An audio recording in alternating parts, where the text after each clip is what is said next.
here, aka Peter Forgotten, bringing another episode of the Movie Review Show, where the good movies always reviewed. Okay, I'm back in on our movie review today. Now, on today's episode, I'm going to talk about a film that goes back to the topic of superhero films. And if you are a superhero nut like I am, or you love those dark, gritty superhero films, you either know about this movie or you don't know about this movie.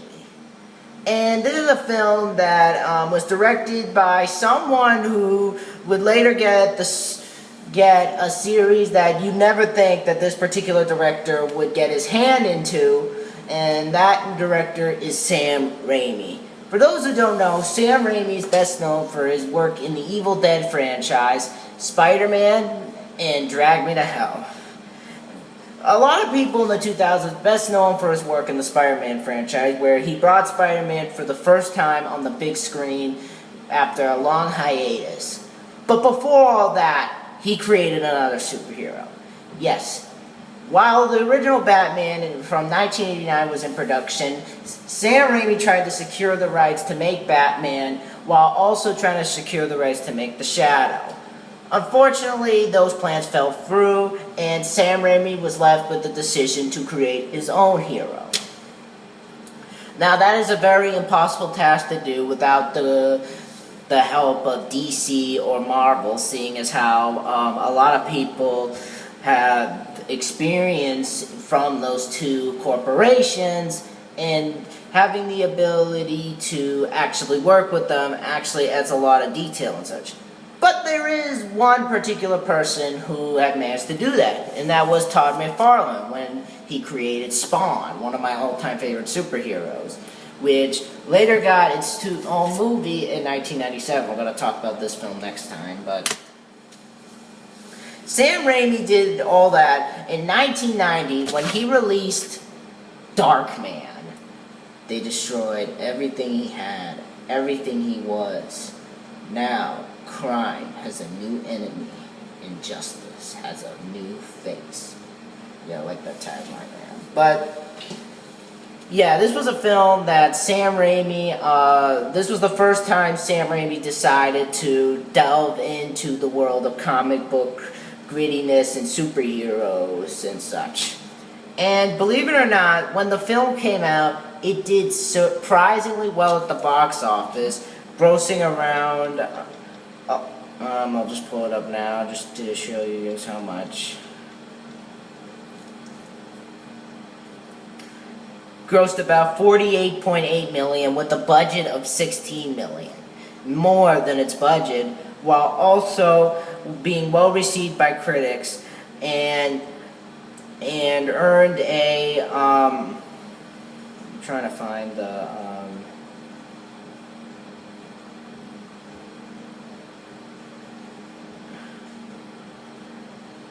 and earned a reception of 82 on Rotten Tomatoes. So really, the film did surprisingly well without the involvement of DC or Marvel.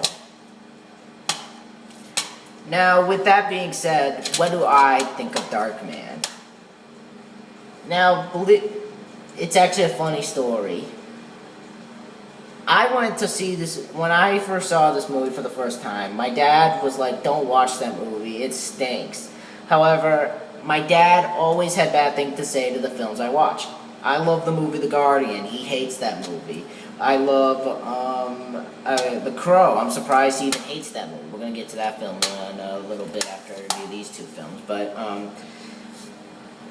he hates a lot of films that I love, and believe it or not, I did not believe him when he said how bad this movie was, and I thought he was just lying. He didn't hate it, he just said it was okay. And that was something that I did not believe, because my dad, I think, had a washed up brain, and we didn't care, and I didn't care what he thinks, because a lot of the films that I love, he hates. I still listen to you guys on YouTube, so went out and decided to buy it, and believe it or not, actually had my brother sit down and watch it with me, seeing as how an actor who is now big today is in this movie. And to tell you the truth, I thought this was a fantastic movie. I was surprised how much I enjoyed it, and I do agree with a lot of the reviewers of this movie, Rambo Raff for Life, Siskel and Ebert, who did give this movie 2 thumbs up. I agree with OCP Communications. I think this is a great movie, and I think it is probably one of my favorite superhero films of all time. I think it's a great movie. I think it just has everything going for it. Without it doesn't need to have Marvel or DC attached to it. It's just a fantastic movie. I cannot believe how well done this movie is. But I'll get into why I love this later. But as I said, Darkman was made in 1990, and it was directed by Sam Raimi. And you've got Liam Neeson here. Yes, Liam Neeson from Taken and The Unknown. What's that one film called where he's on the plane? That one film where he's on the plane. He was also in The Haunting remake, The Nut Job, A Million Ways to Die in the West. A lot of those films. You got Frances McDormand, who I don't know anything about. Colin Farrell, Larry Drake, yes, Dr. Giggles. He also had a quick appearance in American Pie 2. He was the dad when he walked in on Jim having sex with his daughter. You got Ted Raimi as a quick cameo. Yes, Skinner's in this movie.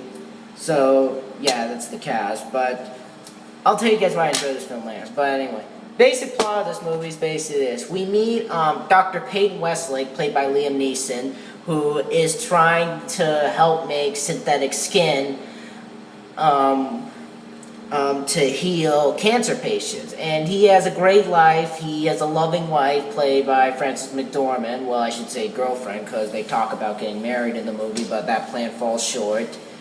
And the synthetic skin is really not working out very well. And one day he actually manages to get it to work, but he finds out that they can only work in the dark and they can only stay for 90 minutes. And along the way, we find out that his girlfriend is working for this guy who pretty much wants to build this new. He wants to build a skyscraper. I'll just call it a skyscraper over the city, and his girlfriend has this document that I think will help him get the whole thing and everything. And it pretty much lands into Peyton Westlake's office, and the boss sends this guy named Robert G. Durant, played by Larry Drake, to go and get the paper from him, but he ends up killing him in the process, and pretty much disfigures him by throwing him into a vat of acid, and he blows up the lab. So pretty much Peyton is saved by jumping into water, and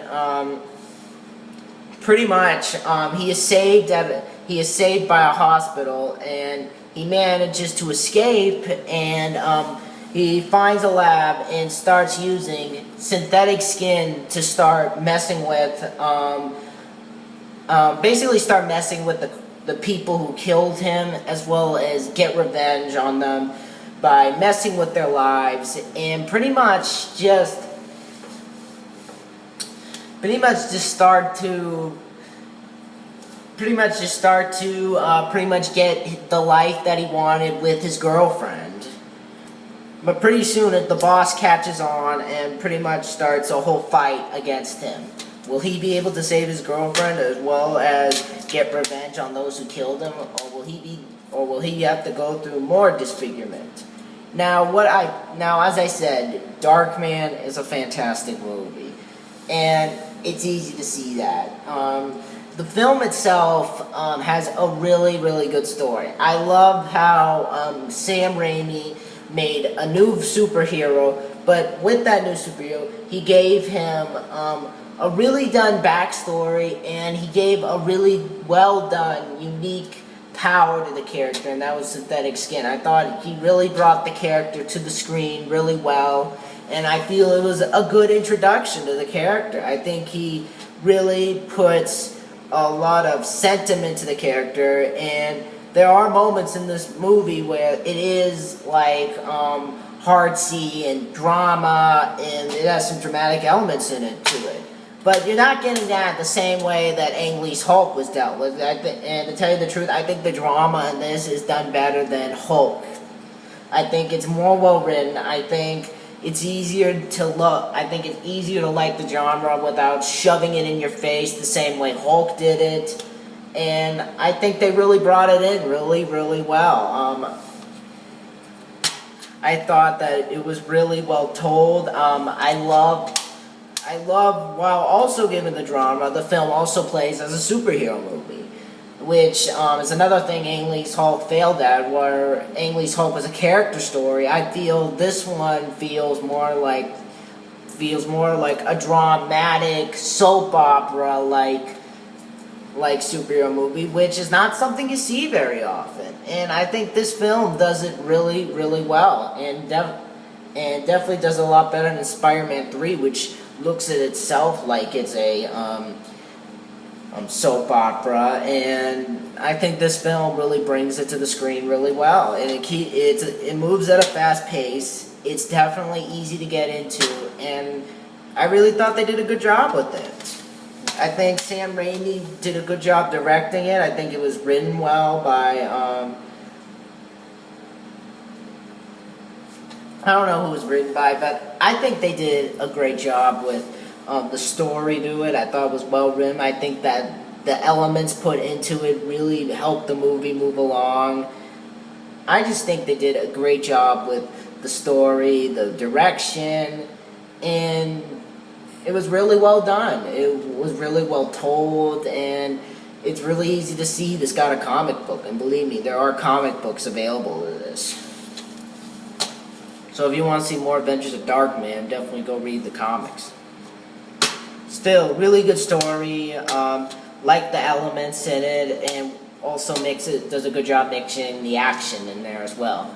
Now, the acting in this movie is surprisingly really well done. I think Sam Raimi goes for that comic book feel that that Spider-Man had, while also making the acting more serious than it was in the Spider-Man movies. And one of the few things I like about the movie is Liam Neeson as Peyton. I feel he did a great job. And this was a very early role for Liam Neeson. Like, this was before Schindler's List, this was before Taken, this was before The Unknown. This was before that one plane movie did. Forget the name of that movie, but this was before a lot of the films that he's known for today. And I think this was I think he did a good job with it. I think he was likable. You feel sorry for him.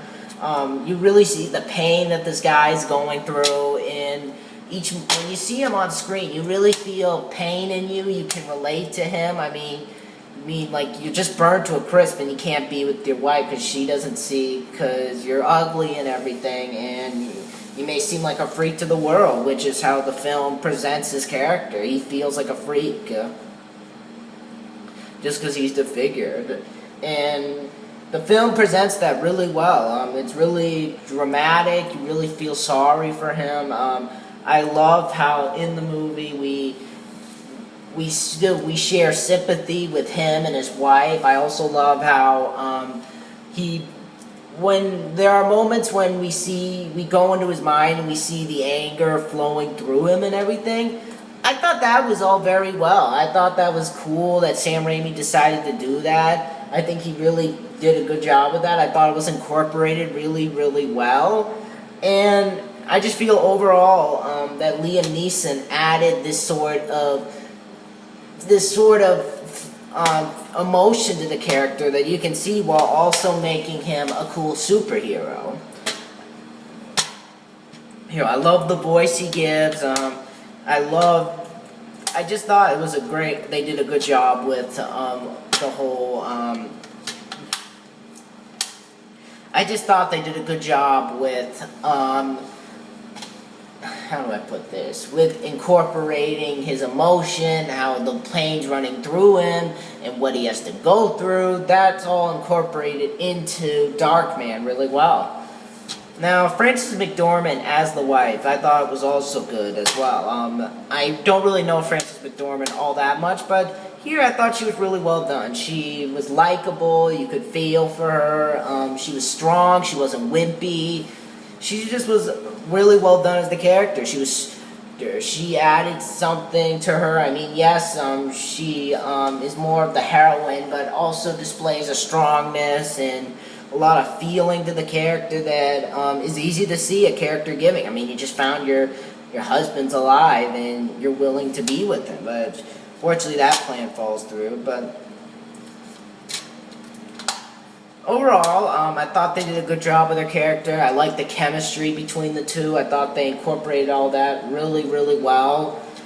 And Larry Drake also does a good job. I mean, it's no Dr. Giggles, but I think he did a good job here as the intimidating bad guy. He has an obsession with chopping people's hands off. Like, he has a cigar cutter and he'll cut, like, people's hands off. Like, those scenes I thought were really crazy into them. And Ted Raimi's here too as one of his assistants, and he doesn't get too much to do because he gets killed off in the movie. Spoiler, but he was good. He did a really good job. His death scene was pretty cool. I'm not gonna say how he died, but it was pretty cool. It was very original too. But yeah, I felt that whole the acting in this film was well done. And the score by Danny Elfman. Yes, Danny Elfman also did another Sam Raimi movie. This was before he did the Spider-Man score. And he does a good job with this score as well. So, yeah. Also, I do like the special effects in this movie. I thought they did a great job with the special effects. The part where you see the makeup on Liam Neeson, I thought looked really cool. When you see the disfigurement on him, like the makeup on him and everything, and when you see like the scene where he's in the lab, he's getting electrocuted, that scene I thought was really, really crazy. Just overall, really, really well done. It's not incredibly gory, so if you're worried about it being gory, it's definitely not gory, but it's more violent than gory, which very understandable. Like the R rating doesn't come from the blood and gore. It comes from the punching, everything you could expect that's violence. So, yeah, that's all what the R rating comes for. And if you're expecting this to be more of a horror movie, it has some horror elements added into it, but you get more of like the sci-fi, the action feel, which I did not expect coming, but you still see the horror in there, which is not really shoehorned in there, but you still can get the feel of it, which I felt was kind of unique. I felt they added that whole thing in very well. So, yeah, I think Darkman is a great movie. I definitely think that it's definitely a little underrated. And yes, it does have one problem, and I will get to that. Like, I kind of wish that Sam Raimi went into. I wish we could have seen more of him in the world a little bit more. Like, we get a couple of scenes of him in the world, but we see him mostly hiding in the house.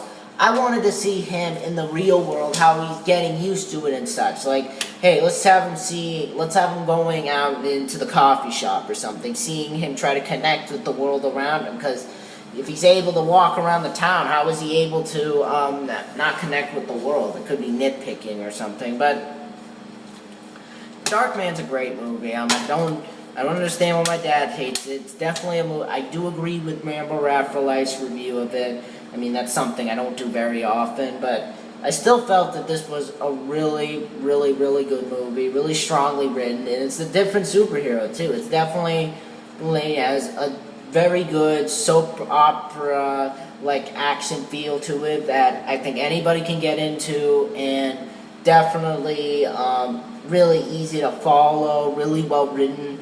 So if you want a good superhero movie, or if you want a good sci-fi action movie, Definitely recommend Darkman. It's a great movie. They have a new edition out from Screen Factory, so it's got a lot more than this version. It's got behind the scenes, an interview with Liam Neeson, interviews with the cast, all around a lot that isn't even on this disc. But overall, Darkman is a great movie, and I definitely recommend you go check it out. Overall, I give Darkman a 9.5 out of 10. It is a great movie, and therefore gets my seal of approval. If you're willing to see a great superhero movie, here it is. You're going to not be disappointed. If you want something different, here it is. But I definitely recommend this movie. It's different, it's strongly written, and I think that this is probably a lot better than Spider-Man 3. I think that Sam Raimi should have looked at this more and figured out why people like this and should have incorporated all those elements into Spider-Man 3 instead of giving us the movie that we know today. And that way we wouldn't have killed the Spider-Man franchise. But this is fantastic. This is one of the best superhero movies that I've seen. Probably up there with Spawn and Batman and Spider-Man and all that stuff. I still really enjoyed this movie, and I think you will too. But that is my review for Darkman, and next time I'm going to do a review on a film that I've been wanting to review for a long time, and that is Spawn. And I'll be sure to tell you guys what I think of it. And also a quick little update on comics. I got the Spawn comic right here. I'm going to be reading this tonight. I'll be sure to tell you guys what I think of it. I'll see you guys later. Tell me what you guys think of Darkman in the comments below. Be sure to like, rate, comment, or subscribe. And I will see you guys next time. Bye.